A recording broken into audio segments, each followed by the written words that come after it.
Boa noite. O crescimento económico em Portugal e o Congresso do PSD marcado para amanhã são os temas da prova dos 9 desta noite, como sempre com Pedro Silva Pereira, Paulo Rangel e Fernando Rojas. Boa noite a todos. Pedro Silva Pereira, comece por si.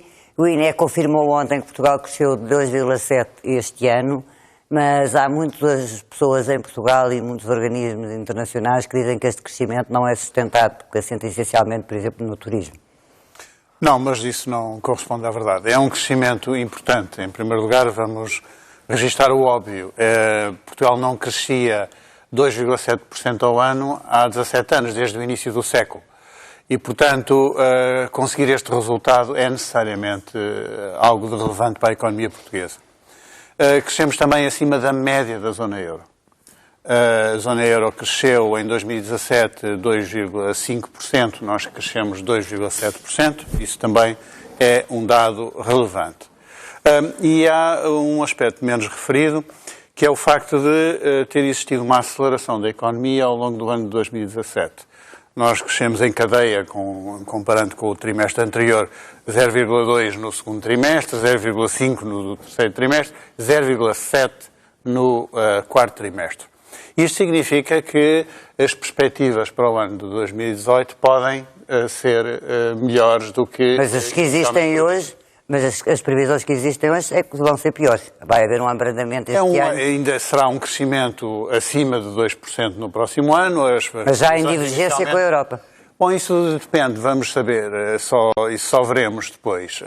A previsão de crescimento para o próximo ano é de 2,2%. O crescimento previsto para a União Europeia era de 2,3%. Não há memória da Comissão Europeia ter acertado à décima uma previsão. E aquilo que estou a dizer é que os dados do quarto trimestre já estão acima daquilo que a Comissão Europeia tinha previsto. E, portanto, vamos esperar para ver como é que corre o ano de 2018. Mas acho também importante sublinhar que este é um crescimento saudável a vários títulos, porque assenta no investimento, assenta nas exportações, não apenas no turismo, mas também nas exportações de bens, e é acompanhado de uma dinâmica fortíssima de criação de emprego, como não se via há muito tempo também. E, portanto, estes são sinais positivos para a economia portuguesa, que acho que nos devem deixar satisfeitos, e esperar que este trabalho que o Governo tem vindo a fazer e que estes resultados da mudança de política que aconteceu em Portugal possam continuar nos próximos anos. Paulo Rangel, estes resultados têm a ver com a mudança de política que existiu em Portugal?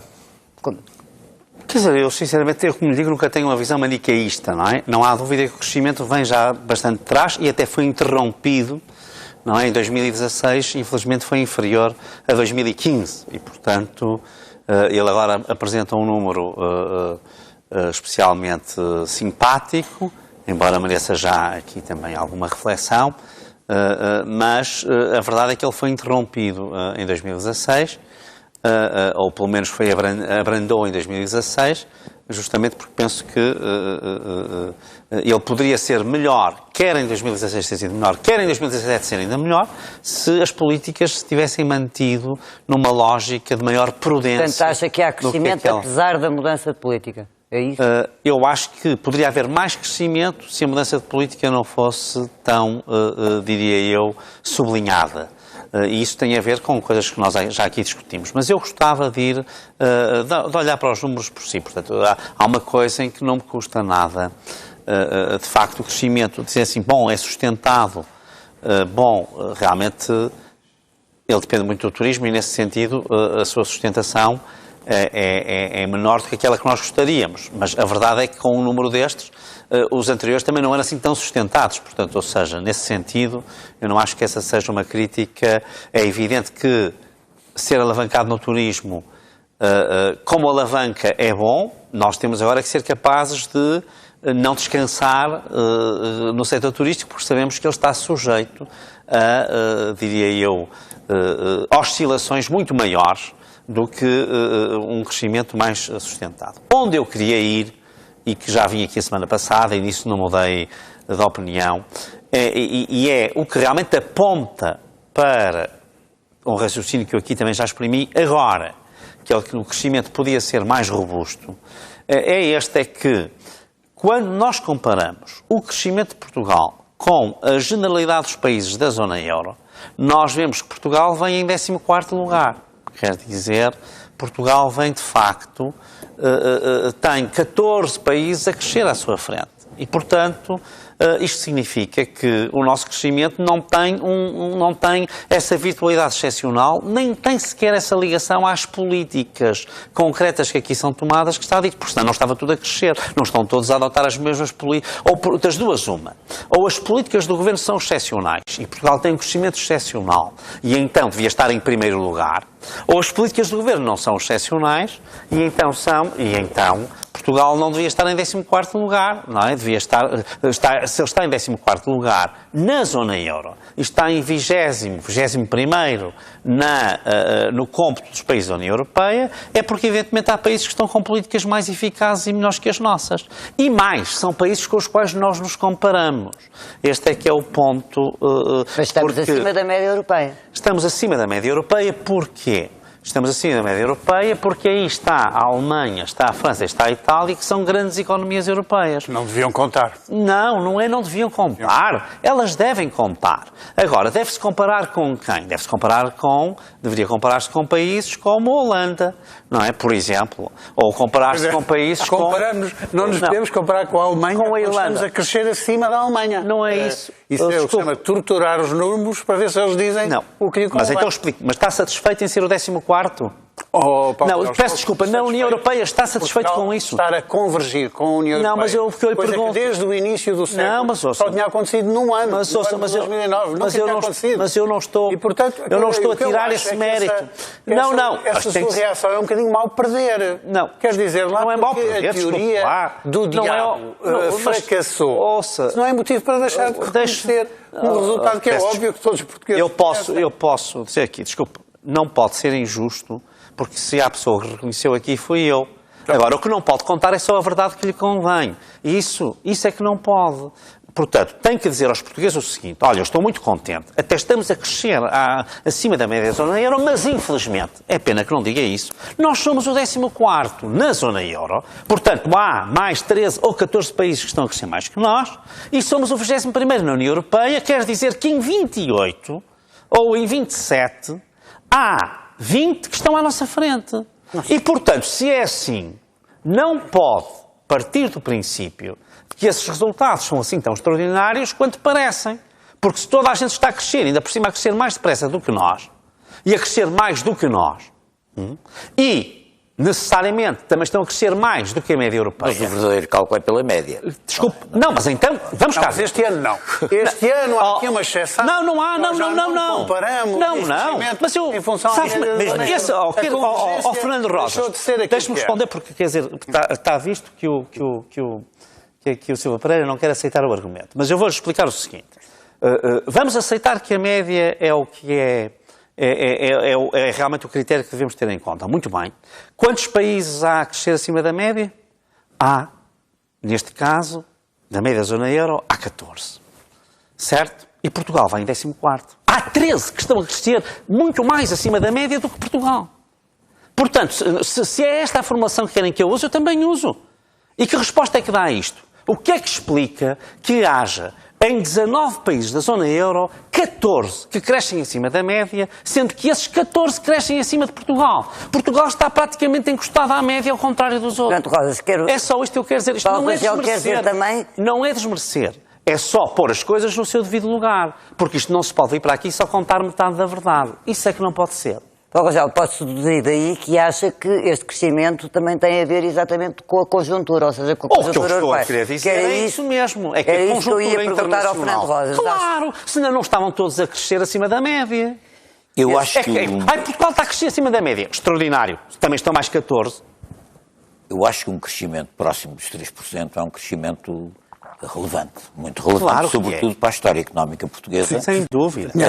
Que neste século não aconteceu e mesmo no século passado, sabe Deus, as condições em que isto foi. Portanto, crescer próximo dos 3% é dizem as teorias económicas que é aquele crescimento que permite realmente ter efeitos multiplicadores na sociedade, aumentar o De emprego. 3% para cima. E, portanto, é um crescimento interessante e não há dúvida que resulta de uma mudança de modelo, que é isto que a direita está a querer com Na Europa inteira. uma mudança de modelo em Portugal, que é uma coisa tão evidente e que, sabe, me mete um bocado de impressão, mesmo do ponto de vista da seriedade intelectual, a direita estar a reivindicar estes resultados como sendo fruto da política dela, que foi exatamente o inverso do modelo. Não é verdade isso. Este modelo é um modelo que se apoia no investimento, público e privado, em exportações, sim, exportações tecnologicamente interessantes, porque são com valor acrescentado muito importante incluído. Repare que as indústrias que disparam na exportação são indústrias que disparam fruto de modernização tecnológica. Mas olha, o papel das importações de aí já está a criatividade querer industrial. Os soldar serviços, o isso. turismo, apesar de ser conjugal, e a procura interna que começa a ter resultados na dinamização geral da economia, ou seja, a devolução de rendimentos, ou seja, a política de devolver rendimentos, criticada ferozmente pela direita, que não é só criticada, eles baixaram os rendimentos com toda a força e depois, quando este governo começou a aumentá-los, atacaram com toda a força. Essa política começou, a meu ver, a dar agora resultados. Portanto, não há um crescimento. Quer dizer, em termos de história relativa, história económica portuguesa, em termos relativos, é um crescimento que não se pode subestimar, é quase 3%, há muito tempo que não se crescia assim. Agora, o que é que eu acho disto? Acho que com um crescimento de 2,7%, Não seria possível fazer mais. podia ser feito mais. Isso eu acho, ou seja, o Governo previa um crescimento de 1,7%, se não me engano, quando foi as conclusões primeiras. Não sei se esse cálculo foi politicamente calculado exatamente para obter um certo déficit, mas eu acho que se podia ter tido um pouco mais de déficit e um pouco mais de investimento, sobretudo em setores onde ele está a fazer falta. Serviços públicos. Saúde, nomeadamente, saúde, enfim, nos serviços ligados ao Estado Social, isso eu acho que se devia ter feito. Depois há outra coisa, há vulnerabilidades que não se podem esquecer. Nós temos uma dívida muito grande. Esta política do Banco Europeu de baixas taxas de juro está a mudar, quer dizer, isto vai acabar este ano, aparentemente. As taxas de juros baixas. Taxas muito baixas que permitiu, isso tem um nome em inglês até, quantitative easing. Yes. Isso aparentemente vai haver uma mudança de política nesse sentido. Essa política foi importante para permitir baixar as taxas de juros e o que pagamos de juros de dívida. E, portanto, temos que contar com uma dívida muito grande como temos, que estas taxas de juros, o problema da dívida vai agravar-se e vamos ter mais tarde ou mais cedo que encarar problemas de renegociação de dívida. Quer dizer, não vale a pena estar a esconder isso. Isso é um problema que nós temos às costas e que vamos ter que o encarar. E também temos que ter atenção a que realmente há essa coisa importante que é o aumento do emprego, mas a qualidade do emprego, ou seja, há uma baixa de salários. Os salários baixaram, ainda temos um peso muito grande de precariedade, e apesar do aumento de rendimentos no setor, sobretudo no setor público, não é? Agora recentemente houve um aumento, um salto nos ordenados bastante significativo, até em certos setores mais baixos temos mais baixo do ponto de vista salarial da função pública, eles deram um salto grande agora, mas no setor privado a tendência de baixa salarial ainda é um problema que tem que se resolver. E a legislação laboral, não é? Portanto, o que eu estou a dizer é que este modelo é um modelo que está a dar algum resultado. Acho que se podia ter ido mais longe, porque isto é o seguinte, a lógica deste modelo é esta, é que a devolução de rendimentos às pessoas, a prosperidade, baseia-se na devolução de rendimentos. Quer dizer, o aspecto da procura interna é muito importante em todo este ambiente de dinamização, de relativa dinamização económica que se vive. E eu acho que isto não deve... acho que tem que se dar passos suplementares, a meu ver tem que se dar passos suplementares nessa direção. E temos sempre o problema da dívida. Pedro Silva Pereira reconhece estas vulnerabilidades, nomeadamente a questão da dívida e a falta de investimento nos serviços públicos, nomeadamente da saúde. Não, nós, que é um setor que tem sido apontado por É evidente, todos os temos um partidos. problema ainda com a dívida pública, mas é evidente também que o Governo está a reduzir finalmente a dívida pública, de forma expressiva. E, aliás, esse resultado na frente das finanças públicas, déficit e dívida pública, que contribui para o reconhecimento internacional que a nossa economia tem tido, para as avaliações positivas pelas agências de rating, com Mas não corremos o risco da dívida aumentar, exatamente se aumentarem as taxas de juros. com uma implicação de reduzir os encargos com a dívida pública. Portanto, se alguma coisa aconteceu nestes últimos anos, foi, de facto, uma redução da despesa com juros da dívida pública em resultado destas medidas. E eu creio que aí... E é resultado da política do Banco Europeu. Mas aí, com certeza, que há um contributo da política europeia... Mas como é que o Banco Silva Central Pereira Europeu, encara esta... abandonando-se esta política do easy... do quantitative easing, quantitative easing, quer dizer, temos aí um problema com o aumento da taxa de juros, não é? é evidente que nós já estamos a assistir a um abrandamento da dimensão expansionista da política monetária. O Banco Central Europeu já reduziu as compras de ativos de forma muito expressiva, já por 2 vezes, e, portanto, nós já estamos nesse processo. O que é importante notar é que, apesar do Banco Central Europeu já estar, neste momento, a diminuir a intervenção, ele não está a aumentar, está já a diminuir a intervenção. Apesar disso, os juros da dívida pública portuguesa e de outros países, mas de modo muito expressivo, a dívida pública portuguesa tem vindo a baixar. Hoje foi um bocadinho mais alto. Bom, sim, há sempre variações de uma décima ou outra décima, mas nós estamos... Sim, mas o que Fernando Rosa estava a dizer é que é natural que este ano subam. É possível que exista uma tendência de alguma subida de taxas de juro nos mercados. Agora, uma coisa é verdade, nós estamos neste momento a ter uma redução da dívida pública e uma redução dos encargos com a dívida pública. Agora, eu queria chamar a atenção para uma coisa que me parece importante. Nós tivemos... Em relação ao investimento. Nós tivemos o crescimento em 2017, ao contrário do que se disse aqui, não é determinado essencialmente pelo turismo. O turismo dá um contributo importante, mas há um contributo da procura interna e particularmente do investimento. E esse investimento, para existir, ele tem um fundamento, e o fundamento é a confiança. É por isso que eu não acompanho aqui o Fernando Rosas na ideia de que talvez não há investimento público significativo. Talvez se pudesse ter aumentado o déficit e não ter aproveitado esta margem que o crescimento económico mais elevado do que o esperado proporcionou para não ter baixado tanto o déficit orçamental.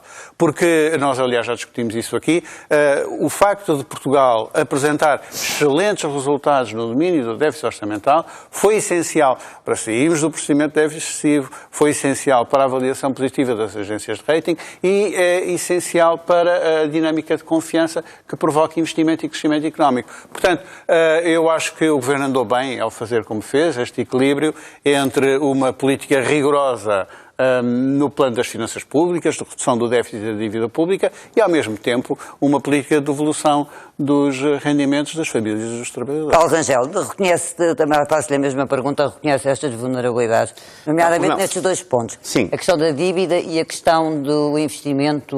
Tal e qual. Vamos cá ver. Exemplo, na saúde. Vamos cá ver. Aqui há 2 coisas que é, na questão da dívida pública, bem, enfim, penso que toda a gente compreende que essa é, de facto, a grande ameaça com que Portugal vive e à qual tem que estar bastante atento.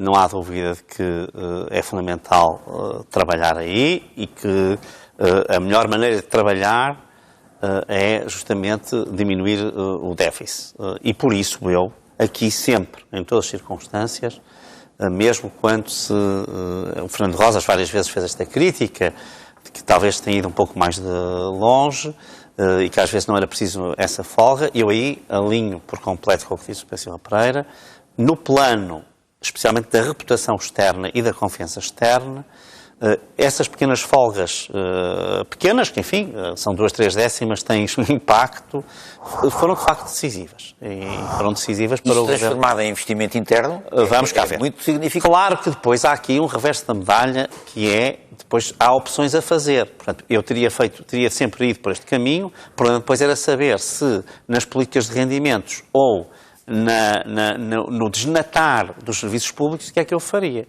E, portanto, aí é que eu acho que houve sempre aqui uma grande divergência, e eu, por exemplo, ainda esta semana fiquei alarmadíssimo, é um tema que já sei que me vão bater aqui, mas basta olhar para o que foram os números da prevenção rodoviária nesta semana de Carnaval, para imediatamente ver que, apesar de eu ter tido uma grande esperança no Ministro Cabrita, até pela forma como ele no Natal pecou muito bem nesta questão, não sei se nós não continuamos aqui com déficits sérios de prevenção. E, portanto, isto é apenas um exemplo muito concreto. No caso da saúde, eu penso que a questão ainda é mais claríssima. A dívida dos hospitais é uma coisa brutal neste momento. Há uma regressão, do meu ponto de vista, no plano da saúde, relativamente ao tempo de Paulo Macedo, que era um tempo muito mais difícil. E, portanto, agora isso aí são questões de opções. Quando se opta por uma determinada política de rendimentos, designadamente nas pensões e nas funções públicas, e se opta por um desinvestimento em determinado tipo de investimento, que eu acho que é essencial, bom, evidentemente que depois os resultados estão à vista. Mas pronto, enfim, isto é uma discussão que nós já tivemos aqui, e eu acho que este é o preço que nós estamos a pagar e ainda estamos a pagar. Admito que, com taxas de crescimento deste nível, e especialmente se forem superiores, podem ser superiores, com a receita fiscal que venha, possa ser eventualmente possível vir a suprir algumas dessas lacunas. Bom, estou para ver. Fernando Rosas, este é o preço a pagar, a situação, por exemplo, na saúde é o preço a pagar pelas opções. Eu não concordo com esse preço, atenção. Este argumento não me convence na realidade, porque o problema é este. O fulcro do arranque económico é, em grande parte, o aumento do investimento e a devolução de rendimentos. Ou seja, é a procura, o aumento relativo da procura no mercado, que agora começa, é próximo dos 3%, começa a verificar-se e está a ter efeitos absolutamente claros sobre toda a situação económica e social do país, e é o investimento. Mas as previsões apontam para um abrandamento este ano e no próximo. Um abrandamento do crescimento económico. Vamos ver, claro, vamos ver. Porque há aqui uma circunstância externa que é importante considerar, que é que a mudança de política do Banco Europeu, o aumento das taxas de juros é para nós um grande problema, porque a dívida é muito grande. E as taxas de juros são, quer dizer, 1% a mais nas taxas de juros é logo uma data de dinheiro. É muito dinheiro. Quer dizer, é um grande corte no capital disponível para fazer funcionar a economia. E eu não me convenço, quer dizer, de facto, esta conjuntura económica fez baixar a dívida, porque os juros baixaram, pagámos menos os juros tiveram um decréscimo muito significativo, e tiveram um decréscimo muito significativo em grande parte por causa também dessa política de facilitação do dinheiro que o Banco Europeu... Mas essa já existia. O que aconteceu foi que foi diminuída. Exatamente, foi diminuída. Portanto, não se pode dizer que agora o Banco Central Europeu tenha acordado e começado a fazer agora um grande investimento. Não, foi ao contrário. Antes estava a fazer esse investimento de política monetária expansionista e o impacto era muito menor. E agora o impacto é sem dúvida que a política interna seguida a confiança na economia muito portuguesa, designadamente. Eu estou muito preocupado com o Banco Europeu, porque, com a questão, primeiro porque vai sair o Draghi e vem um alemão, e isso é uma coisa... Não sabe quem vem aí. Bom, mas fala-se que é o diretor do Banco Alemão que vem, o que é uma coisa muitíssimo preocupante. Bom, até porque a Alemanha tem feito oposição... A Alemanha esteve sempre contra a política do Draghi no Banco Europeu, portanto o que vem aí... E depois...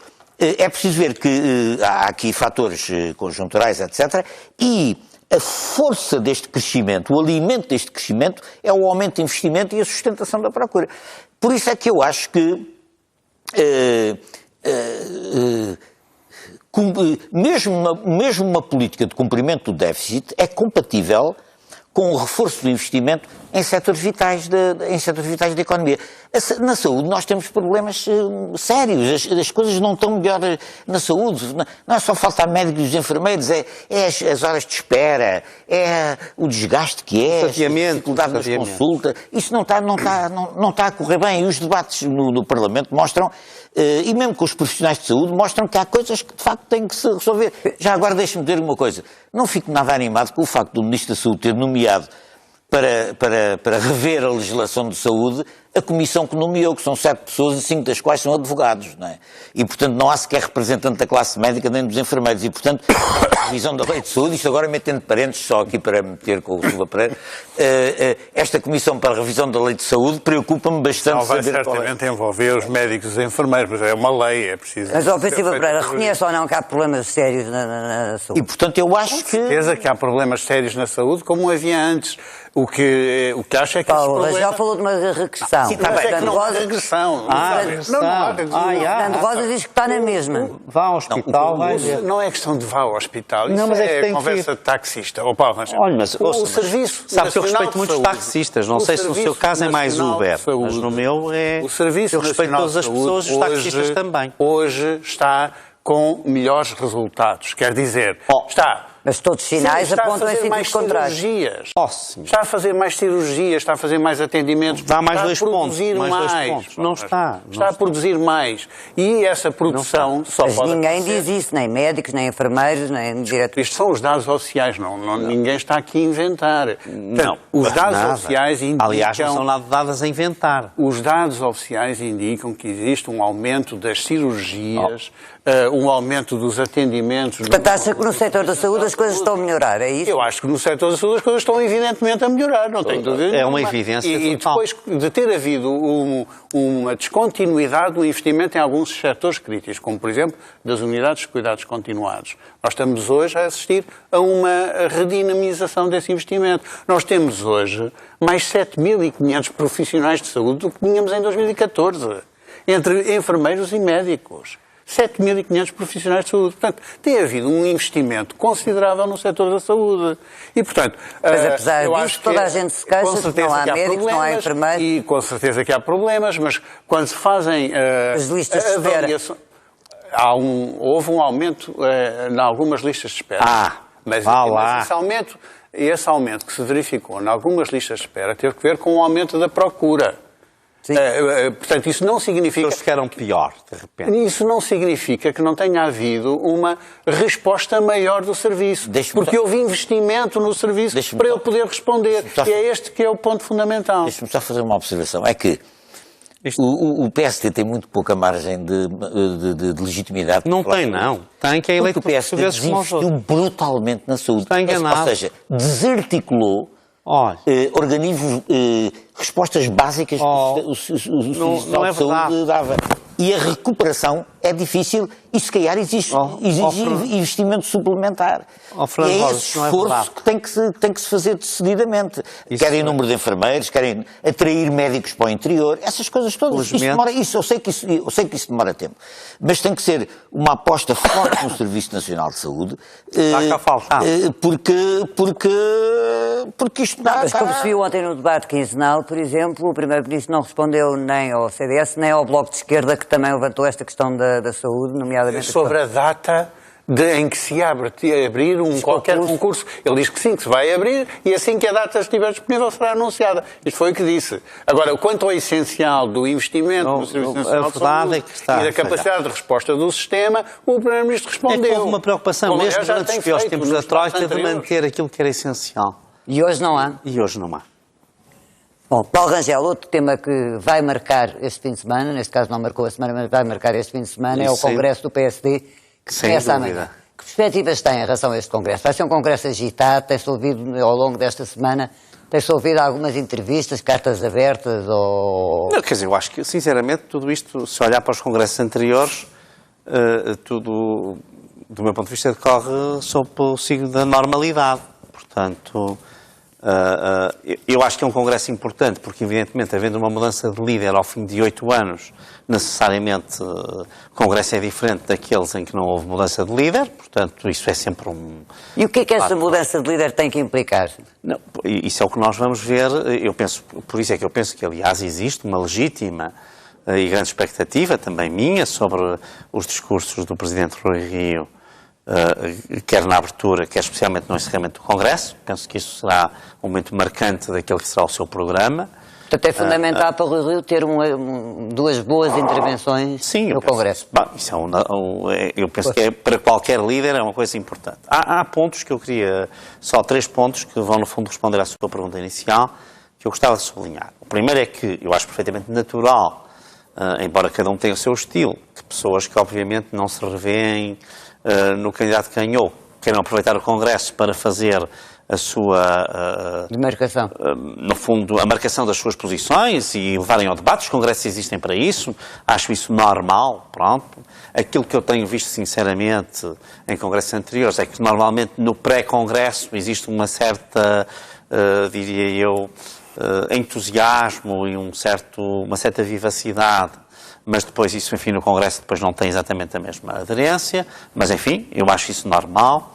Depois, há 2 pontos que eu acho que são importantes. Há um ponto que tem sido muito discutido, que é a relação com o Partido Socialista. Repara, antes disso, há um ponto que eu acho que é muito importante, que é a questão de estar resolvida a questão da liderança parlamentar, que também me parece que correu de uma forma, depois de tanta grande discussão acerca disso. Foi escolhido Fernando Negrão, apoiando Pedro Santana Lopes. As coisas correram normalmente neste sentido, quer dizer, há uma coisa muito positiva. Há uma coisa positiva, que é o líder anterior assegurou as funções até ao momento do Congresso a 100%, isso era uma coisa muito importante, portanto, levou a sua tarefa até ao fim e acho que isso dá um sentido de continuidade e de sentido das funções muito positivo e merece por isso também um elogio e, naturalmente, foi já apontado um novo líder, o que é natural, porque sempre que muda uma liderança, haver uma sintonia, uma correspondência com o líder parlamentar. Geralmente quando o líder não está no Parlamento. Quando o líder não está no Parlamento é natural, eu já vivi essa situação, foi assim que foi e não vejo aqui diferença nenhuma. Segundo aspecto que eu acho também que é importante, e que também muita gente acharia que poderia estar em causa, é a circunstância de ser evidente que o líder do partido convidou o seu concorrente para encabeçar a lista ao Conselho Nacional, o que é um ato simbólico também de dar um sinal de unidade e de, digamos, mobilização do partido. Já tinha acontecido também com o Pedro Passos Coelho. Exatamente, aliás, e comigo em particular. Pois. Portanto, enfim, portanto, o que eu quero dizer com isto é, eu acho que isso é uma coisa positiva, portanto, no fundo, alguns balões que durante estas 2, 3 semanas andaram para aí encher, parece-me que nós chegamos aqui às vésperas do Congresso e estamos vaziados, não é? E, portanto, e para terminar, mesmo a relação com o PS, que é uma questão que tem sido muito levantada por algumas pessoas no PS. Eu penso que aí tudo será muito bem clarificado pelo líder, mas eu acho que é muito importante, eu ia dizer, do meu ponto de vista, eu acho que é muito importante aquilo que o líder vai anunciar ao Congresso sobre a sua estratégia para os atos eleitorais que aí vêm. Temos a Madeira, temos as europeias, temos as legislativas e naturalmente o Congresso... E o partido tem que ganhá-las?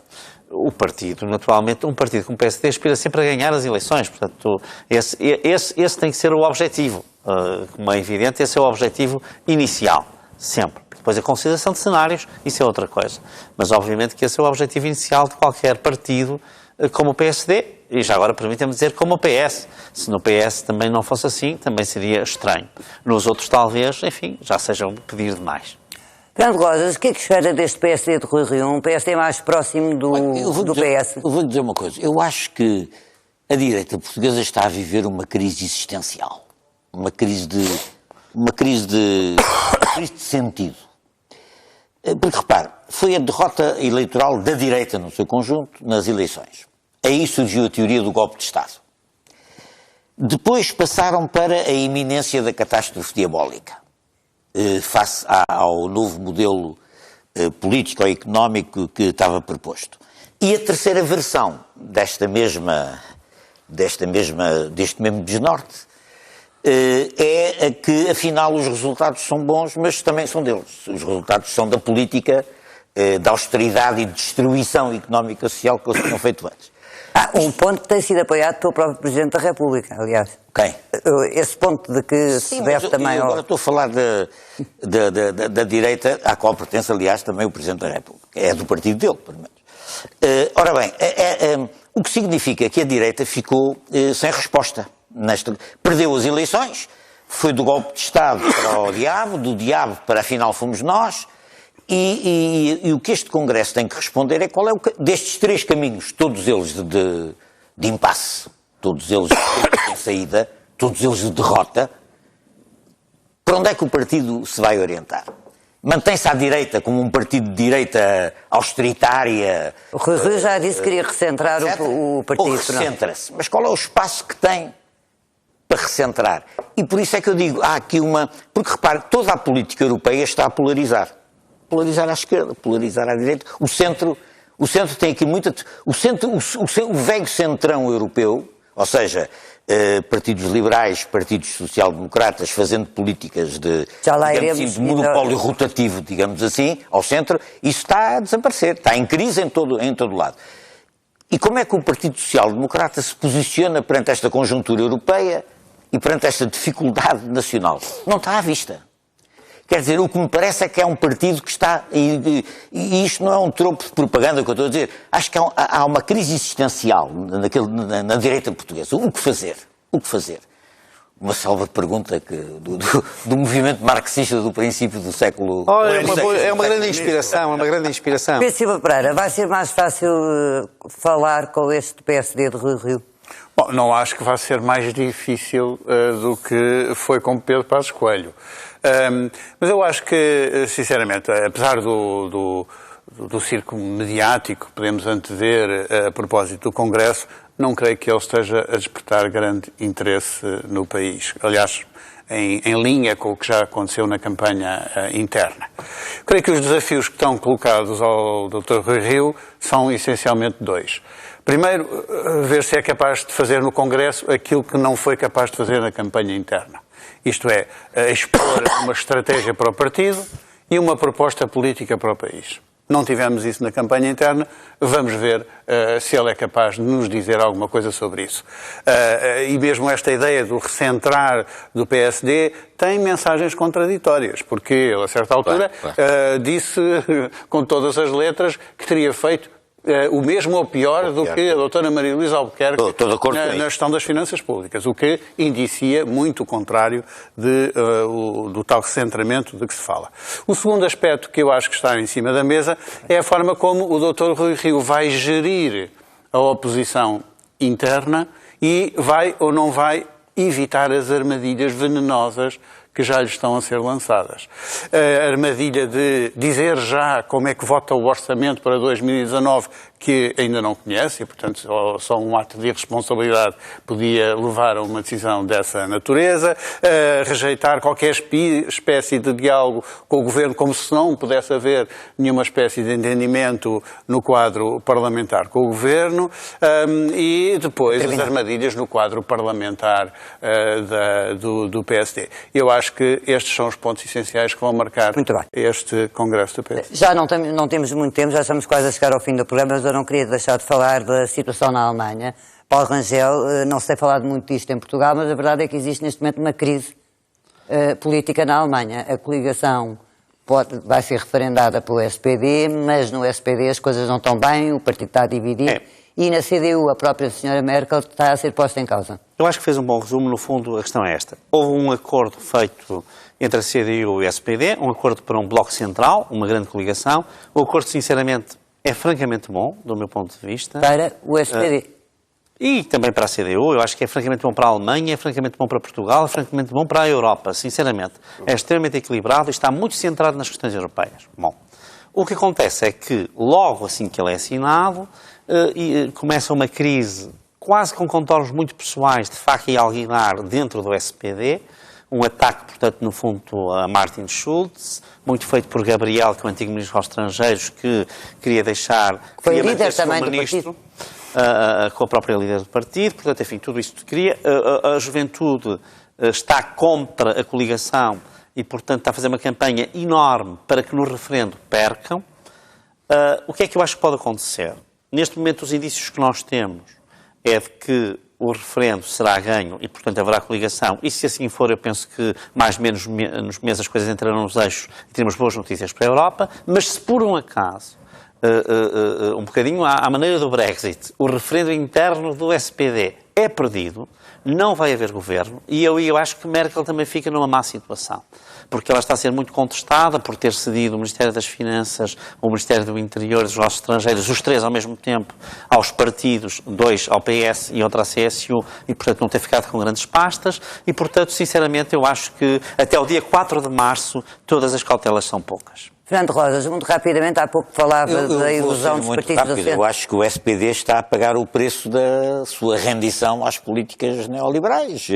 Como pagou a direita do Partido Trabalhista, como para o Partido Socialista Francês, quer dizer, há uma crise nas social-democracias que chegou agora à Alemanha e essa crise deriva do facto de uma política feita ao centro com as políticas austeritárias e neoliberais, que perante a situação atual da Europa é uma política insubsistente e, portanto, repare, o Schulz tinha-se candidatado, tinha surgido como líder que ia regenerar o Partido Social Democrata na oposição. Enfim, era a imagem forte que ele dava. De repente, aceita a coligação, vai para Ministro dos Negócios Estrangeiros, mas depois já não vai para Ministro dos Negócios Estrangeiros, já nem é chefe do partido. E, portanto, repare, mesmo que esta campanha que a ala esquerda do SPD, a juventude, mas também a ala esquerda do SPD está a fazer contra a coligação, mesmo que perca, provavelmente perde, segundo os cálculos, mas o SPD não vai ficar igual.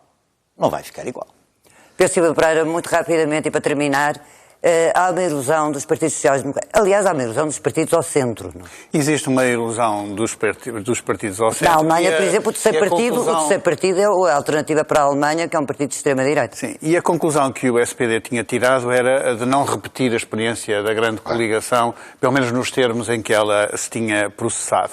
E por isso o SPD, agora que esta hipótese se recolocou de novo, pôs o preço muito alto. E veio a conseguir, de facto, um acordo muito favorável para as políticas públicas que o SPD preconiza e para a agenda europeia que preconiza também e, sobretudo, conquistando o Ministério Capital, que é o Ministério das Finanças. No entanto, isso parece não ser suficiente para muitas vozes da ala mais à esquerda do SPD e o referendo que vai acontecer neste momento é uma grande incógnita. Eu acho que podemos dar o resultado como sendo ainda um resultado muito incerto.